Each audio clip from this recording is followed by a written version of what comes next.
Let us see the design problem for a continuous beam. Let us read the problem statement.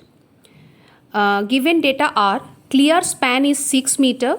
It is a 2-span continuous beam. Masonry width is 300 millimeter.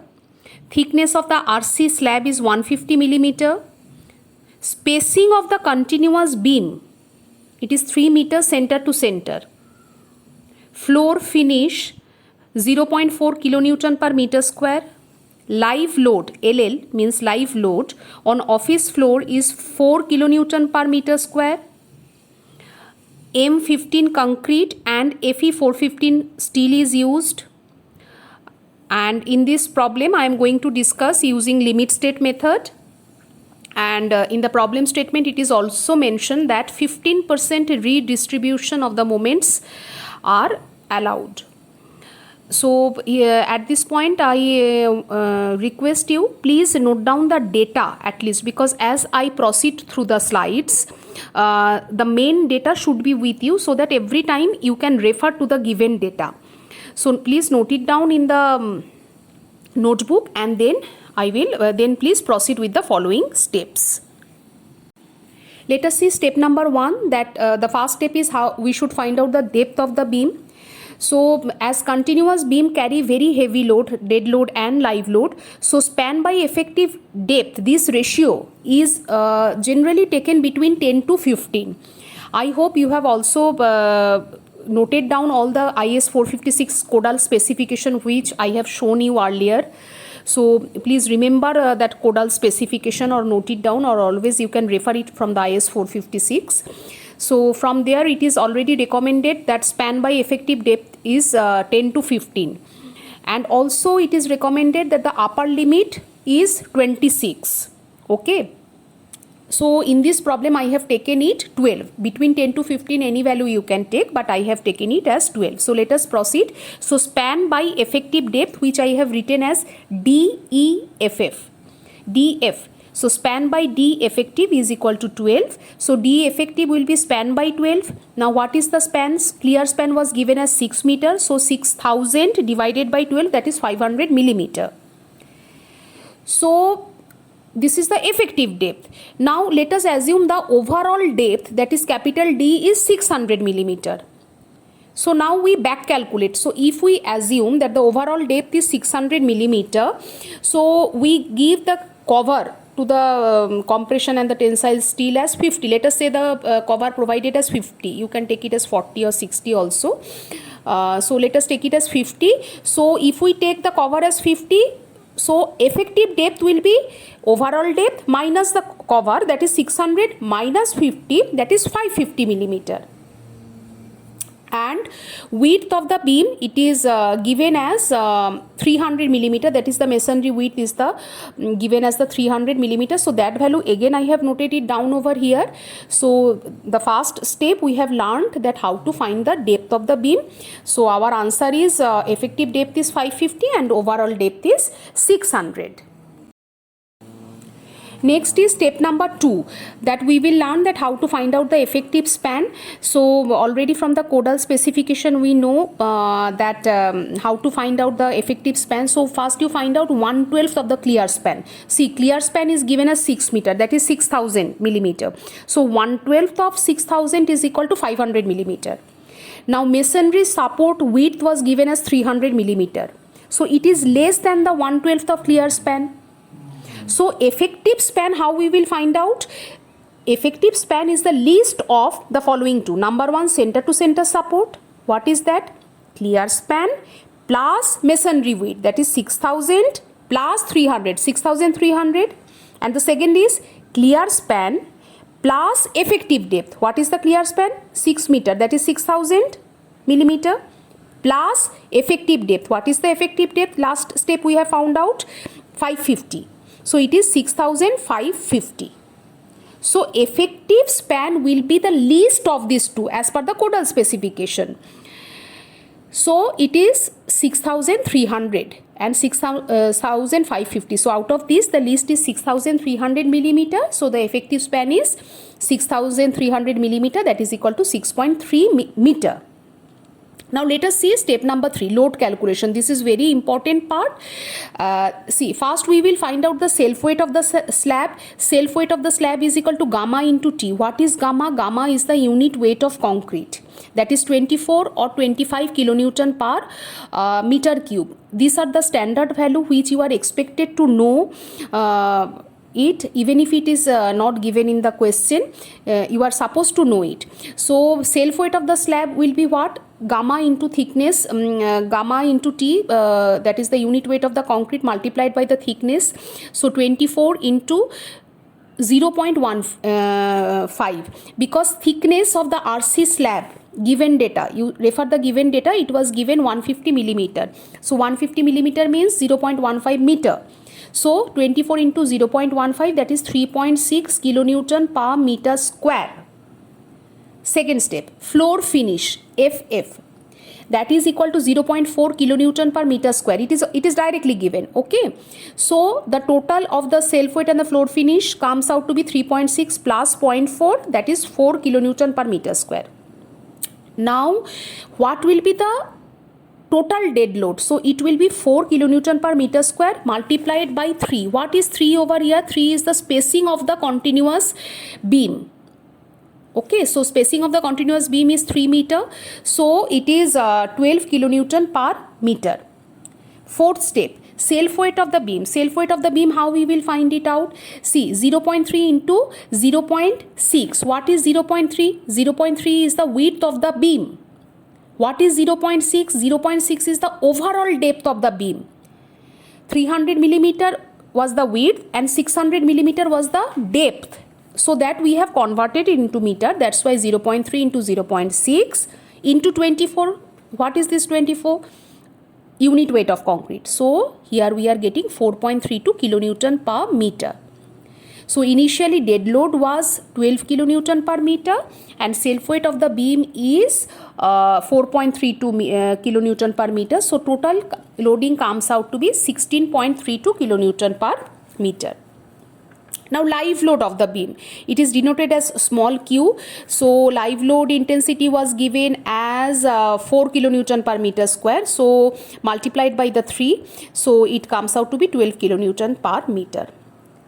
So after that what we have done, as we are following limit state method of design, so we have to factor the load by a safety factor 1.5. So factor dead load will be 1.5 into 16.32, that is the total dead load. So it is coming out to be 24.48 kilonewton per meter, and factored live load, which is QU, that is 1.5 into 12, that comes out to be 18 kilonewton per meter. So this is about the second and the third step. Now step number 4, I am starting. So first we will calculate the bending moment. As you can remember that I have discussed earlier that maximum negative moment develops at the interior support, whereas maximum positive moment, sagging moment, it develops at the center of the span of a continuous beam.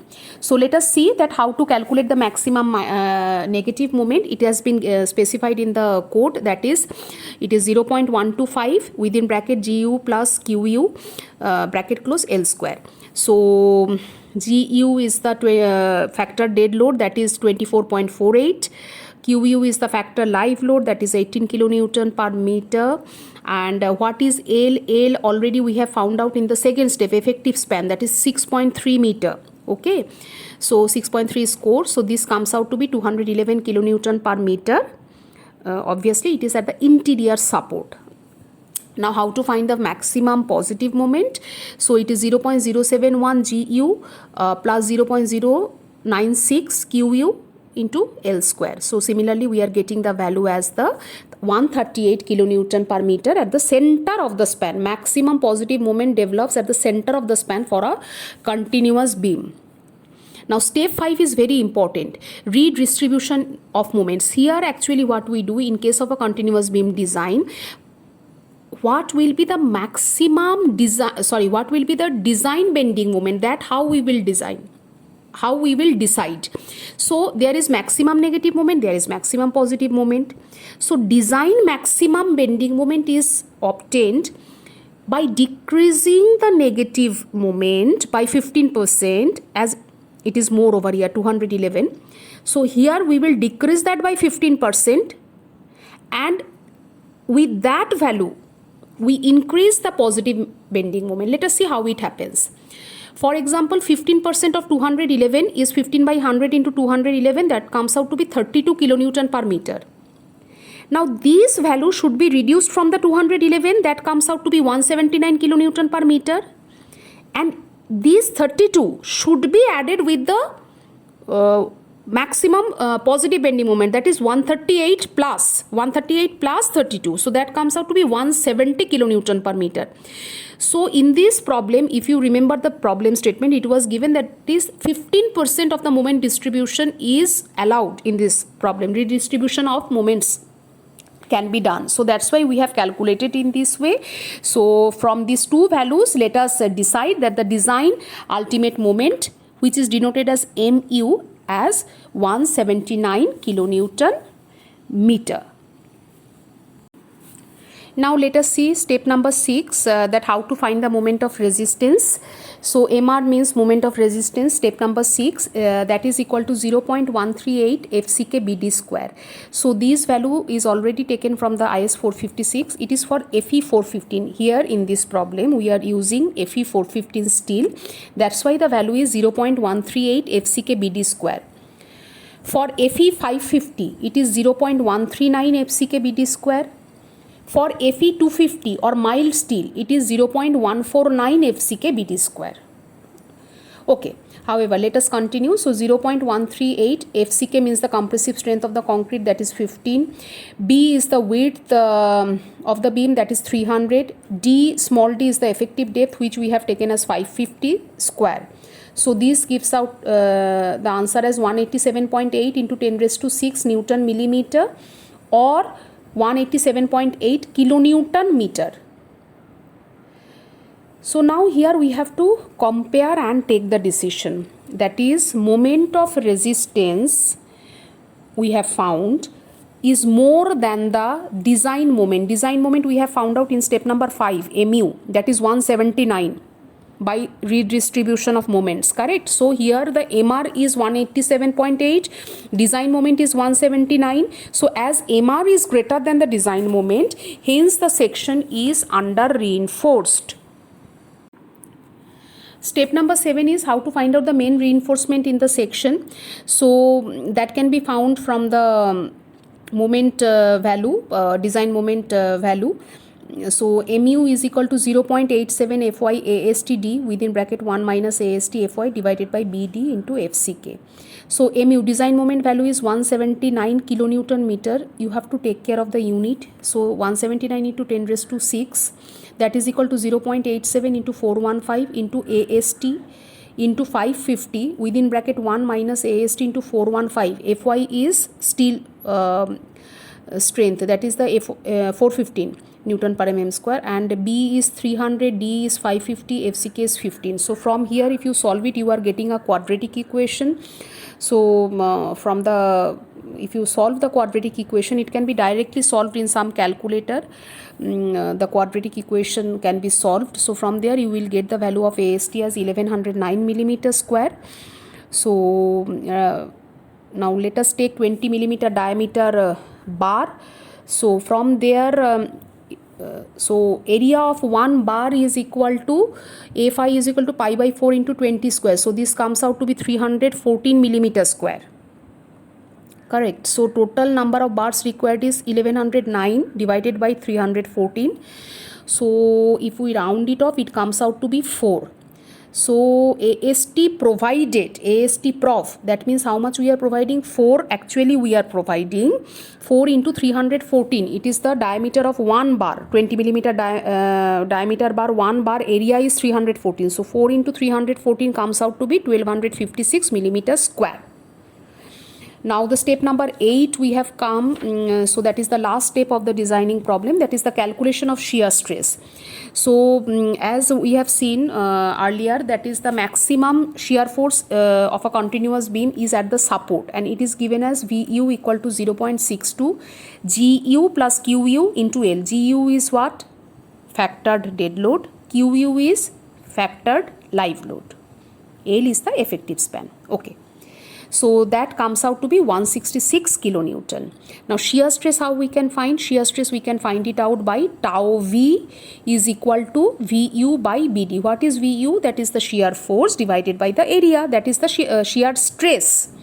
So shear force is 166 kilonewton. Now you have to convert it into Newton. So 10 cube Newton divided by 300 into 550.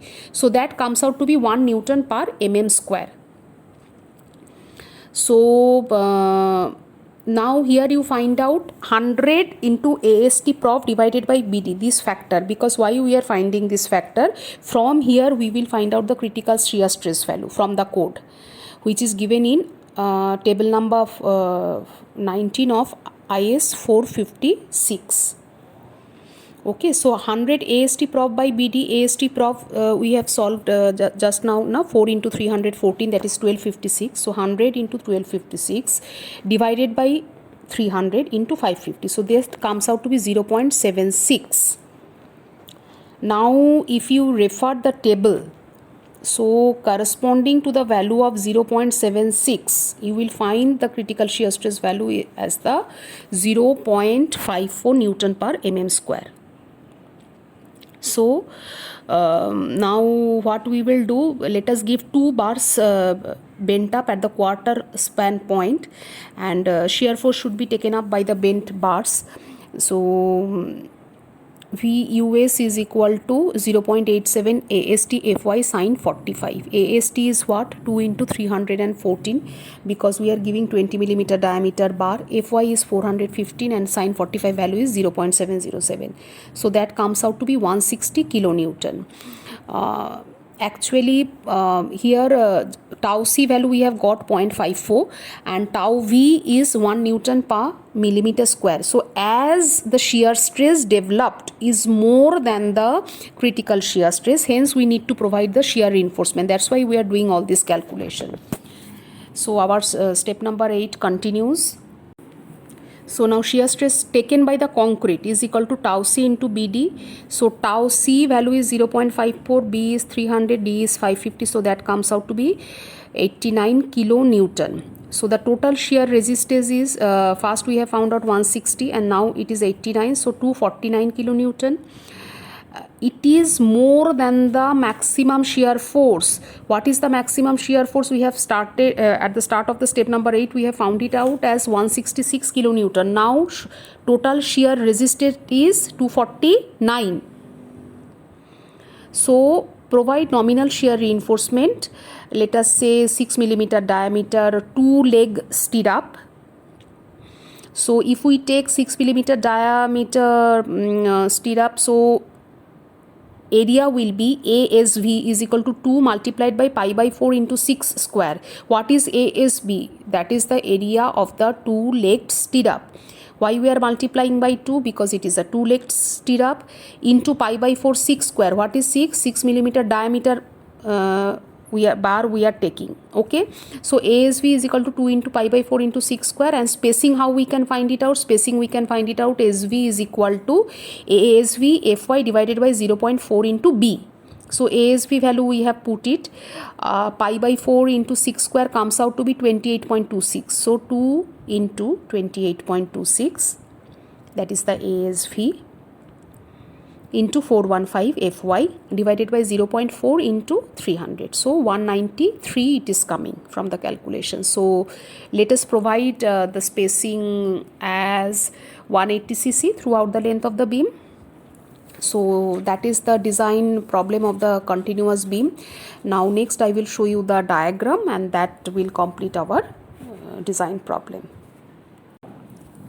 See, now this is in the diagram. So I have shown you the cross section of the beam. As you can remember, that is the 300 is the width, 600 is the overall depth, and we have provided clear cover as 50 for both the tensile and the compressive reinforcement. So here the stirrup we have provided 6 millimeter diameter and 180 cc, and main reinforcement bar wire of 20 millimeter diameter, and 4 numbers we have provided. So this is about the diagram, and the top diagram is that, see, 6,000 6 meter is the clear span, correct? So and it is a two span continuous beam, so 6,000 6,000. And the reinforcement for the main bar, it is shown as 4 bar of 20 millimeter diameter, and stirrup we have provided 6 millimeter diameter at the rate of 180 cc. So that's all. If you like my video, please put it in a comment, share it with your friends, and thanks for watching my channel.